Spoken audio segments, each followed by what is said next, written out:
This video is brought to you by Benro. What's up guys, this is EmJay for Cinecom.net and welcome to Creative Tuesday. Today we're gonna show you 5 epic camera movements with a very special guest, Jordy! EmJay, I think it's better that I'm gonna do the camera movements and that you're gonna do the dancing. Nonsense, let's just do it like this.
Hey guys, Jordy here, and luckily I didn't have to dance.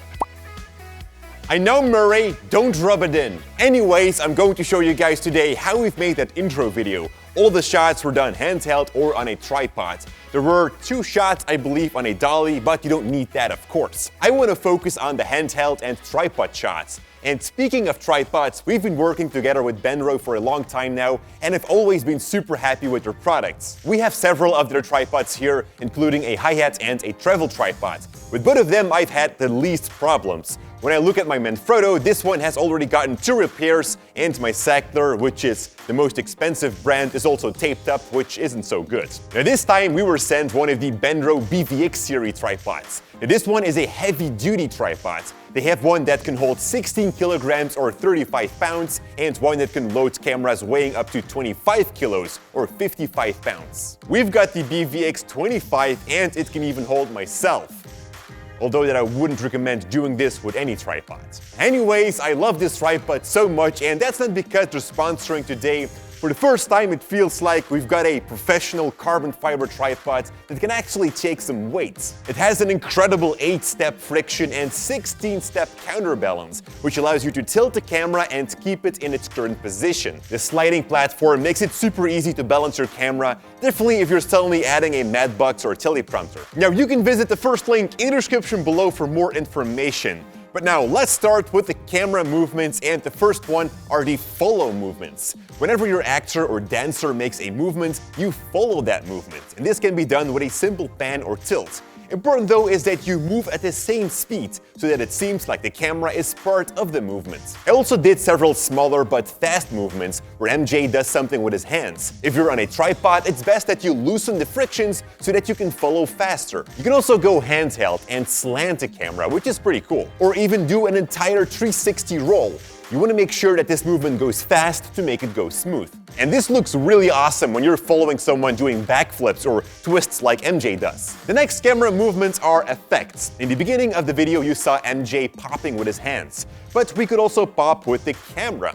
On every beat, I would add a small bump or a pop into my tilt as I was following his hands. You could also lock your tripod and just smash the handle to add a bump on the beat or to emphasize a movement. We've also done this when we did a video about the camera movements from the K-pop band Twice. Another idea is to recreate an earthquake. And for this, I'd like to loosen the frictions of the tripod as much as possible and then simply shake the camera at a given moment. EmJay reacted on this movement like it was a real earthquake and then fell to the ground. Tip number 3, transitions. Now, there are tons of in-camera transitions, as we all know. We've actually made several videos about them, but some of the more subtle but very powerful transitions is, for starters, the direction of movements. This could both be for your subject moving in one specific direction and then cut to him or her going in the same direction in the second shot. You could also add a little movement with the camera, such as a pan or tilt. You don't need to go fast. Placing 2 shots next to each other that even have the slightest movement in the same direction makes a great transition. And then the second subtle transition is point of interest.